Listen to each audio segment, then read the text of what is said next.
question, is it a time to embrace the uncertainty that we're facing, but do it more from a radical perspective? And hopefully that will help frame some of our thoughts for the rest of the day as well. And see if that kind of just changing the way we think about uncertainty and maybe trying to embrace it a bit more, take a bit more control of it, can help us move forward in really positive ways in terms of digital learning and teaching. So we'll see how we go. So this picture came up in one of my timelines. I actually took it a couple of years ago, but it just seems to be like so many things just now. When you see them again, they're taking on a changed, but more probably a more relevant significance. So yeah, it's not going to be like this all the time, but I just thought I would ask you, I know we've shared where we are and we've had a bit of fun, but how are we all feeling today? How are you? Maybe you could put something in the chat there. Are you feeling excited about today's event? Hope you are. Or are you like me? Have you feeling of just being absolutely exhausted in the last couple of weeks? I certainly have. Feeling a bit better today, and this week I think it's maybe because of lighter nights and things like that. But also, although there's some quite positive news around about things starting to open up, I'm slightly anxious about things. So maybe if I did a 1, 2, 3, we could almost put maybe an emoji or a couple of words into the chat. We can just get a sense of how everyone's feeling today. So will we do that? Okay, 1, 2, 3. Yeah, so a bit of a mixed bag there, but yeah, I think we're all kind of going through kind of an emotional roller coaster. I think every day is a bit like that. But I thought to kind of help us move forward, we might take a little look back at what's happened over the last 11 months. So yeah, I don't know about you, but I can't actually believe that it's almost a year since we went into lockdown. And I think this time a year ago, I was probably in denial that we might go into lockdown. I probably knew that it was coming, but didn't think that it would happen. I didn't actually think that the whole country would go into lockdown, that everybody would be working from home, that things would virtually stop. I never imagined that in less than a year, over 120,000 people would have died in the UK from COVID. And, you know, just now we would be on our third, or for some of us, our fourth lockdown. So we have really kind of lived through kind of an unthinkable year. I don't think anyone of us expected that to happen. And there have been some big changes, and probably working from home has been a big one for a lot of people, but I'm self-employed, so I work from home anyway, so that wasn't really such a big change for me. But I know it was for a lot of other people. You know, as we just talked about, you know, with some of our gym hobbies and various hairdressing as well, we've all done things that we probably didn't think we would over the last year. So again, maybe in the chat as I'm going, you might want to share maybe just one thing that you've done that you never thought you would have over the last year. And see if we've got a few different things there. So if you want to share something in the chat, that would be lovely as well. And we can have a look at that. But we've all done lots of things. Right, so I think it's been clear to me over the last 11 months that what we really need to start thinking about is and start to reimagine our notions of time, space, and place. And we need to think about where the overlaps are, where the crossovers are, and most importantly, how we as people intersect with these different things. And you know, obviously things coming up here about running, about homeschooling. We're intersecting with lots of different things with our digital and physical worlds in different ways. So if we take today as an example, you know, if this had been a pre-pandemic face-to-face event, we'd all be interacting in quite a different way. The majority of us would be in the same physical space. We'd be there for a time bound. We'd all be here from 10:30 to 12:30. Some people might be joining us through a stream, but they might be slightly more adjunct to what's happening in the room. Our interactions would be different. We would have had the chance to mingle, to have a chat before we started, you know, had a tea and coffee, a club biscuit, which we're all want to have now, before there. I might have had to up at stupid o'clock to get down to London to be with you, or I might have travelled down the night before, or maybe met a few speakers the night before as well. I would have probably won the informal competition for the person who travelled the furthest to get here. But more importantly, I would have had a chance to chat with some people before and after the event as well. So now we're sharing the same digital communal space, but we're experiencing it from a range of different places and spaces. So whilst that can make it easier in some ways, we've all got different time pressures on us as well. So I wonder how many of you have actually blocked out the whole of this morning to do this, or are you maybe doing your emails? Some of you might be homeschooling, so you'll be doing other things as well. So there's different time pressures on us as well. So I think sometimes it's almost harder to get to events like this, although in theory it should be easier. And David, who's here as well, David tweeted about this event a couple of weeks ago, and you can just, I hope you can see that on the slide. And someone retweeted saying that looks good, but it's during school hours. So I think it's important that we make sure that we're still allowing ourselves and our colleagues to go to CPD events, to mix, to get some time out and do things. But it is, of course, challenging because we are living in a pandemic. So actually getting time off work can be difficult because quite a lot of people are ill just now as well. But we do need to try and still do this. So although doing this event online is not quite the same as face-to-face, and we're missing some of the intangible values of face-to-face event, it does have its own set of affordances as well, and it does allow us to keep communicating and to keep sharing practice, which is really important. But I think thinking about our spaces differently, sometimes, I don't know if you're all kind of sitting at your work desk just now, but sometimes just moving, if you can, to a different space in your house or in the room that you use can make a difference in terms of how you interact and how you feel about things. Maybe moving to, again, if you can, moving to use a different device. I have a friend who, when he's doing any kind of informal social kind of online things, he doesn't use his work computer, he uses kind of the old family computer because he wants to move to a different space. So all he does really is kind of turn his chair around, but for him, he feels that that's a really significant change for him.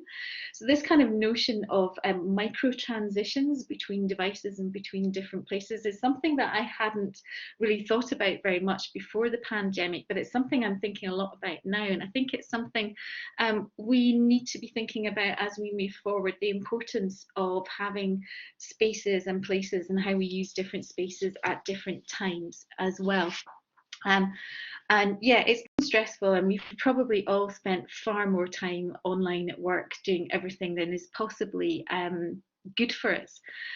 But again, I suppose going back to digital learning, the wonderful thing about technology and these kind of technologies is that we were able to kind of carry on with education as well. There seemed to be, we had the technology.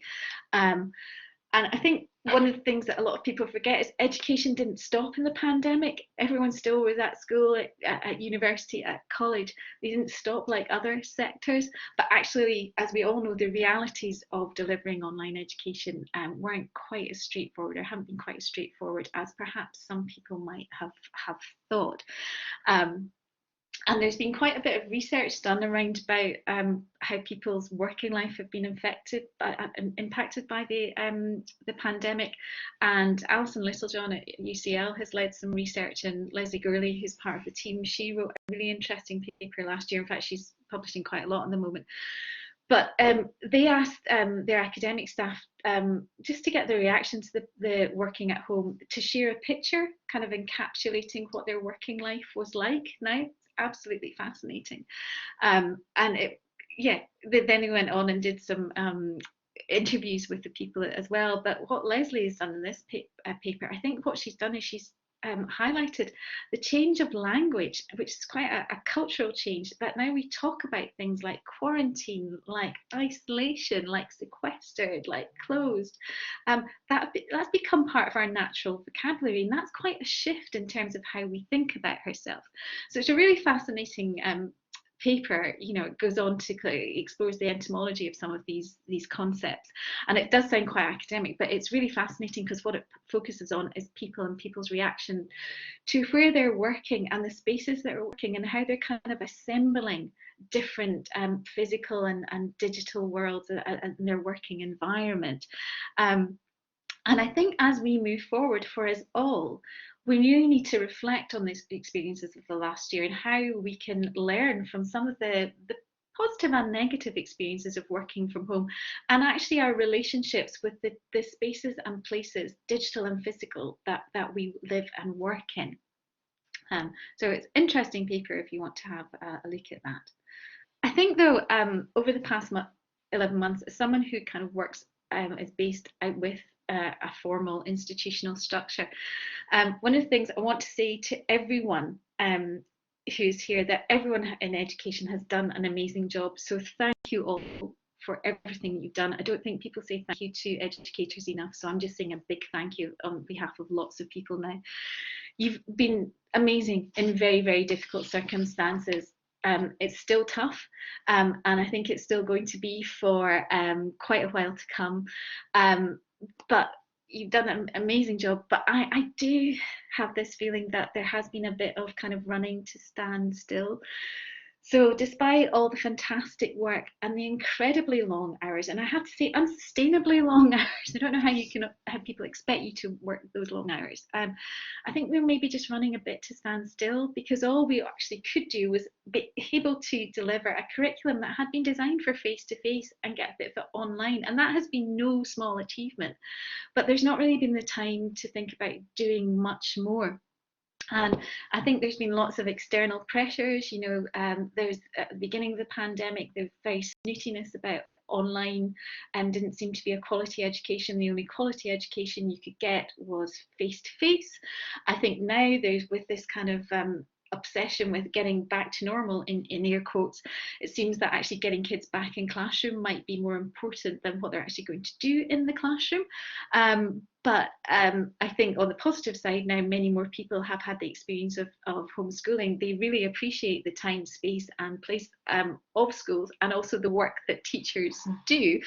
Um, but again, despite some of the, things like the exam debacle last year, I don't think there's enough serious conversation about how we can actually learn from what has happened over the last 11 months, and how we move forward. Because if and when we go into lockdown again, because I think there still will be a few lockdowns, I think there might be local lockdowns, we can actually make it a much less stressful experience for everyone, so that we can have digital learning experiences that are truly flexible, equitable and accessible.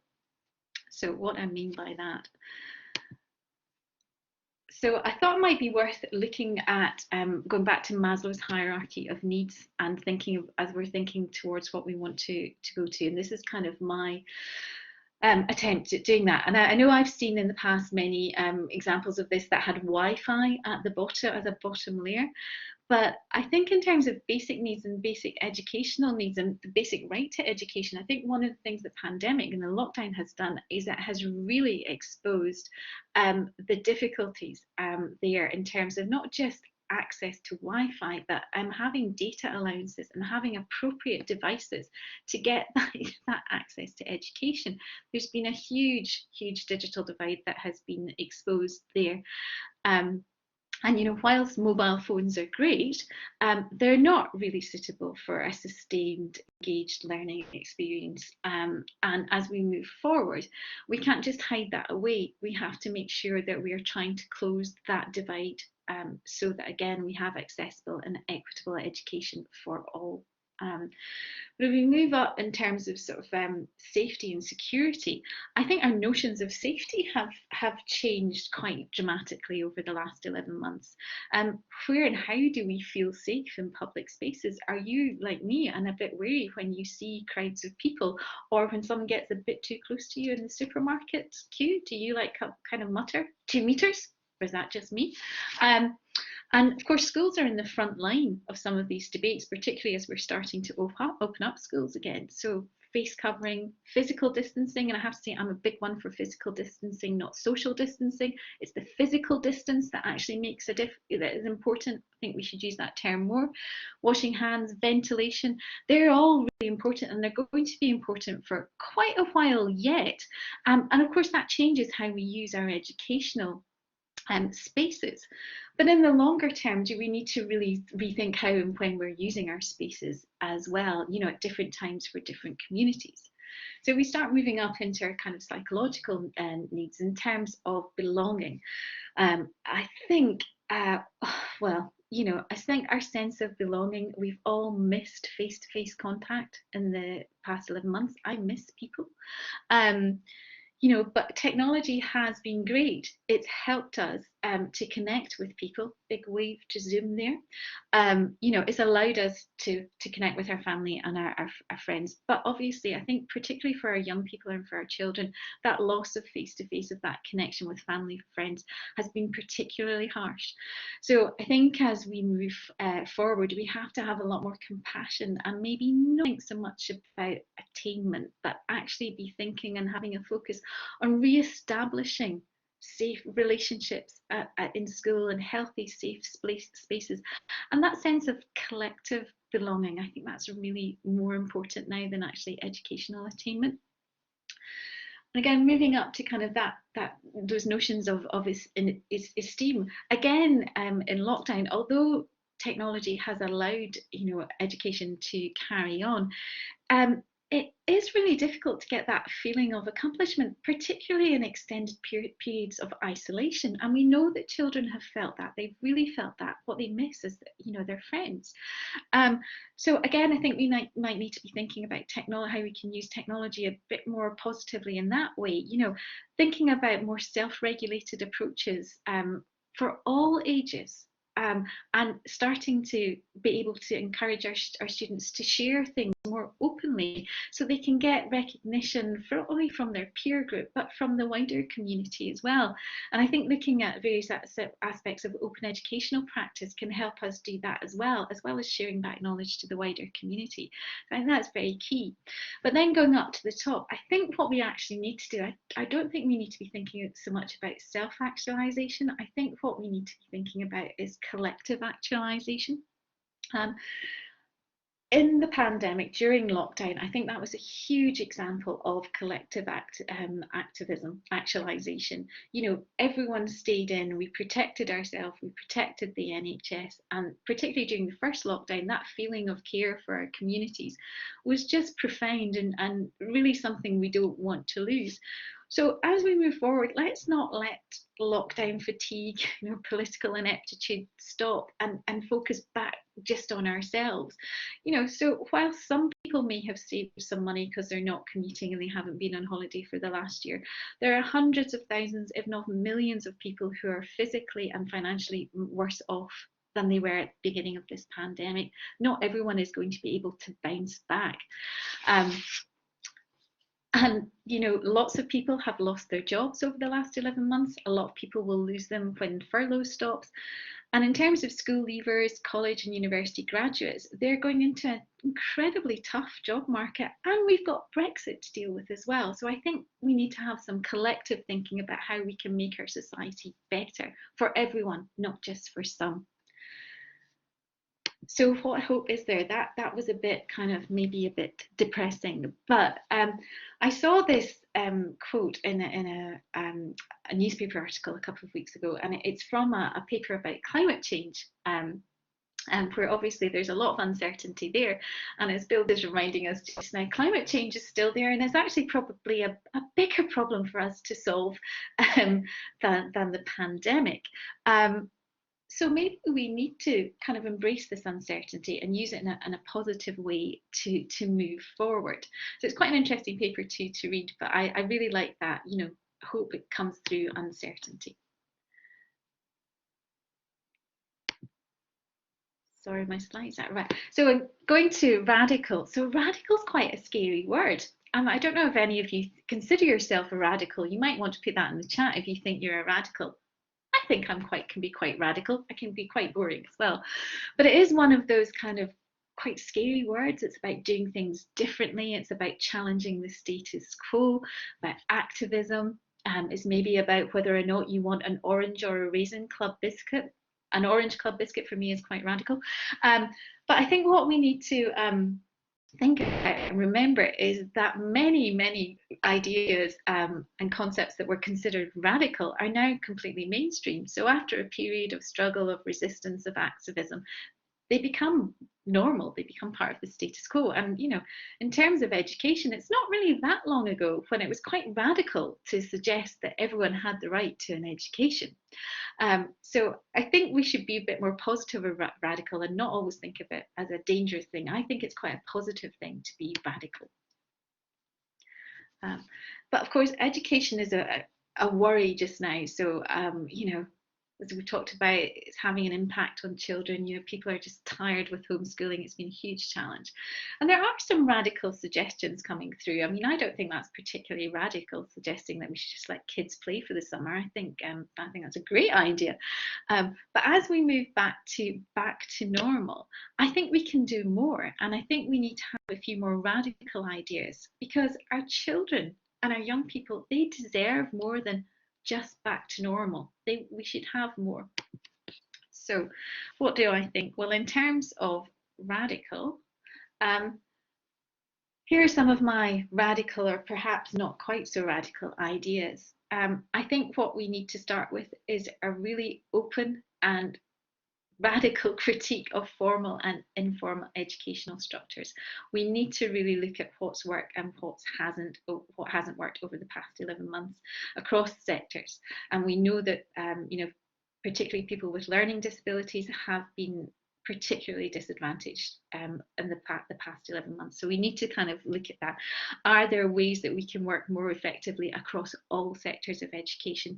Are there ways that we can use technology to create more equitable, accessible, flexible, open and safe spaces for everyone? We maybe need to be thinking about time. We maybe not just thinking about catching up academically, but as I said, thinking about our emotional needs, about actually just taking some time to breathe and actually be back in education, in a collective education setting, and work and talk with our students and our young people about how they've felt about things over the last 11 months, what's worked for them, what hasn't, and let them be a part of how we move forward, so that things aren't just being done to them, but are being done with them. When we're thinking about time, there's lots of discussions now about, extending school days, but what is the optimum school day? Shouldn't we just let teenagers come in at 3? That obviously that's quite radical, thinking about changing times, about the times that teachers would work. But thinking about rethinking how we use our space and the times that we use space, I think are really important. We talked about flexible working, but we all know, and schooling, but we all know the realities of that have been quite different. So we need to have some serious conversations about that. Again, thinking about rethinking assessment. I mean, we've had to rethink some things in terms of exams, which have been quite radical for some, but why are we still welded to standardized testing? There's some great things being done already with portfolios that have been done pre-pandemic. So why aren't we thinking about more kind of open ways to share students' learning? Why don't we have that conversation before we spend millions of pounds with tech companies to buy, for example, online proctoring services that are still quite ethically challenging in some of the technology they implement, particularly around facial recognition, which we know is biased.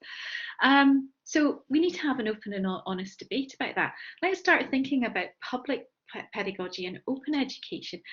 Think about the context we're just living in. COVID-19 has impacted every aspect of our lives. It impacts every discipline. So why can't we use that and, be more interdisciplinary, really think about how we'll move forward, how we can think about climate change, really rethink the curriculum to make it more relevant and contextualised to what is actually happening just now, so that we're actually developing and supporting the next generation who need to be critical, who need to be radical, to do things completely differently, so that we all have a chance of not just saving the planet, but, well, not just save, but of saving, but changing things in a really positive way. Now, all that is quite stuff, and I know there's lots of things going on in the chat there that I will catch up in as well. But we need to start having these debates, and we need to be involving everyone in it. But it doesn't all have to be big stuff, because you can be radical in sort of small ways, and you can start small as well. So one of the things I did just preparing for this talk is I actually asked Twitter. Obviously you ask Twitter because it will tell you everything. I asked people to share anything that they had done, or if they felt empowered to share anything radical or things that hadn't worked. So I'll just share with you a couple of, as I wind out, I'll just share with you a couple of things, responses that I got. So Frank, who's based at UHI in Lewis, one of the big things that happened to him is like his institution opened their networks so he could communicate more easily with people outside the institution. Great example of openness. Shauna said she'd been planning some changes, but she's implemented them now. Choose your own adventure assignments, flexible due dates, all sound fantastic. Flexible due dates, not that difficult to implement, quite radical though. You can do that. Jim said, if companies were sharing webinars they would have charged for. So a great example of sharing knowledge, of being able to access things that you couldn't before. A few examples on the next slide. Again, not exactly radical, but actually for some people, making more videos and sharing them, big thing a lot of people have done. I bet a lot of you have done that. Helen was saying she's been using a more collaborative tools because people are a bit fed up of Zoom. I think we've all got a bit of Zoom fatigue. Again, Jenny was saying they had a new module around creative pedagogy and embodied learning and sensory learning. Sounds quite radical, but people are doing this. And just to finish, Rochelle said, well, she worked with some students and talking about digital and open learning, and they created a digital artifact. And then she gave students the choice of whether or not they shared it. Student choice is quite a radical thing, I think, for some people, but we can all do that. We can all give our students more choice.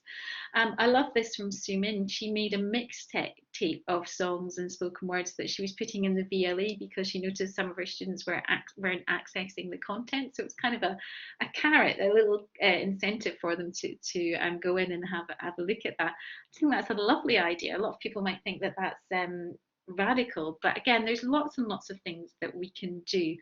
But I think we can take on that, embrace that radical approach in a positive way. So I think my time might just be about up. So thank you for your time. And I think we've just got about time for any questions if anyone has any. Thank you very much.